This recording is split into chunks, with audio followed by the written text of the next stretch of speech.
What do North Korean citizens think of U.S. President Donald Trump?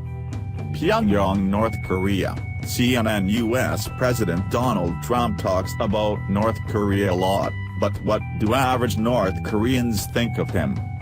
CNN went to a park in a residential neighborhood of Pyongyang, where locals were playing volleyball and basketball, and cheering enthusiastically on the sidelines.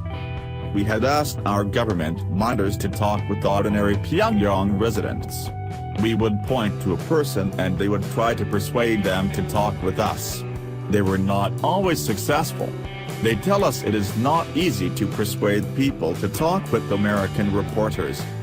Access to outside information here is limited by Kim Jong-un's government, which carefully manages the messages to the country's 24 million citizens.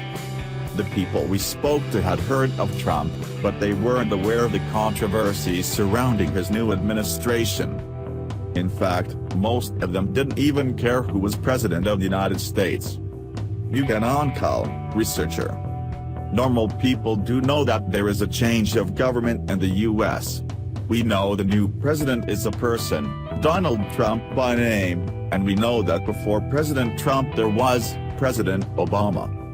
But we don't really care who is in power in the United States. The point should be whether they would stop a policy of hostility towards my country. How much do state media here tell you of Donald Trump's tweeting and behavior? We do not talk much in the state media about how President Trump behaves and what actions he is doing. We talk about our own things. Pak Song, computer engineer.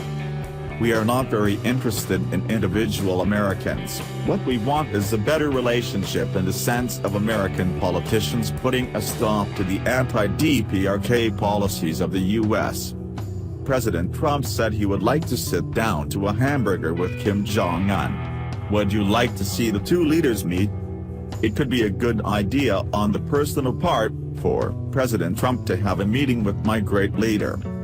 But if he wants a more important, very historic summit meeting, perhaps he had better express himself like, "I am willing to put an end to the hostile policy, Mr. Supreme Leader, before we actually come together for a meeting." You bongsak, teacher. I myself don't care very much who is in power in the United States, as long as you have the sanctions, you have the hostile policy that is still basically the same. As you can see from that slogan over there, the power of the great spirit of self-reliance and self-development. As long as we have that strong slogan and as long as we are guided by the Supreme Commander Comrade Kim Jong-un, we think we can be very victorious in our struggle and the difficulties in the bilateral relationship. Kim Il-ryong and Kim Chan-a, work team leader and housewife. Kim Il-ryong, I saw at the end of last year a piece of news about Trump as the new president. We don't care very much about US politics. We care more about our everyday lives and we think we are doing okay, living well. As long as we have the good leadership of Marshal Kim Jong-un, there can be no problems. Are you affected by who is president? I am not the slightest bit interested who is the president of the US. The point is thinking about our own reality. Seeing our things at home. We have the leadership of Marshal Kim Jong-un, we don't care about outside politics. Kim Chan-a, I know there are currently in place a series of sanctions against my country. I would not say we are affected in any way by these sanctions.